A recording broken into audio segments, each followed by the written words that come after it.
أيضا من علامات الوقف نرى على اللوحة الله يسلمكم علامة الوقف المتعانق. هذه نجدها أحيانا 3 نقاط على كلمة و3 نقاط على كلمة أخرى. ما معنى هذا الوقف المتعانق؟ ويسميه بعض العلماء وقف المراقبة. نرى على اللوحة علامة تعانق الوقف، بحيث إذا وقف على أحد الموضعين لا يوقف على الآخر، كقوله تعالى: ذلك الكتاب لا ريب.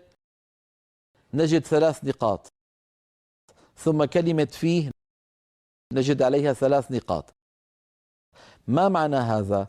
معنى هذا إن شئت أيها القارئ فقف: ذلك الكتاب لا ريب فيه هدى للمتقين، فتجعل فيه متعلقة بهدى للمتقين. وإن شئت فقل ذلك الكتاب لا ريب فيه، يعني لا شك فيه، هدى للمتقين، فتجعل هدى للمتقين جملة ثانية. إن أردت أن تقف على فيه فلا تقف على لا ريب، وإن أردت أن تقف على لا ريب فلا تقف على فيه. هذا معنى وقف التعانق، ويسميه بعض العلماء وقف المراقبة. ما معنى وقف المراقبة؟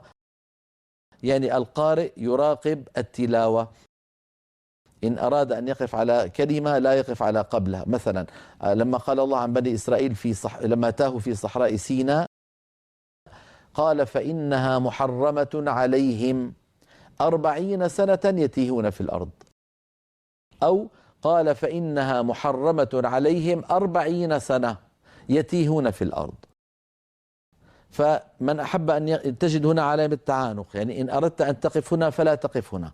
المنهي عنه أيها الإخوة الوقف على الموضعين معا، هذا فاسد. هكذا سأنطق الفاسد: ذلك الكتاب لا ريب فيه هدى للمتقين. هذا الفاسد، هذا نجتنبه ولا نفعله، لأنه لا يصح، إما أن تقف هنا وإما أن تقف هنا. أما أن تقف في الموضعين معا، لذلك سموه العلماء بوقف المراقبة، بمعنى راقب نفسك، تريد أن تقف هنا لا تقف هنا، تريد أن تقف هنا لا تقف هنا. طب يسأل سائل: إذا وجدت وقف تعانق أو وقف مراقبة هل من الضروري أن أقف؟ لا يا أخي، ليس من الضروري أن تقف، فتستطيع بكل أريحية أن تقول: ذلك الكتاب لا ريب فيه هدى للمتقين، ولا شيء عليك. وتستطيع أن تقول: قال: فإنها محرمة عليهم 40 سنة يتيهون في الأرض. فلا تستطيع أيضا أن لا تقف لا هنا ولا هنا. وليس في القرآن من وقف يجب، ليس في القرآن وقف واجب أيها الإخوة، إلا يعني كما ذكرنا بالنسبة لما أفسد المعنى، ذكرنا له أمثلة في الحلقة الماضية. يجتنبه الإنسان ما استطاع، فإن وقف غير منتبه أعاد وربط الكلام بعضه ببعض.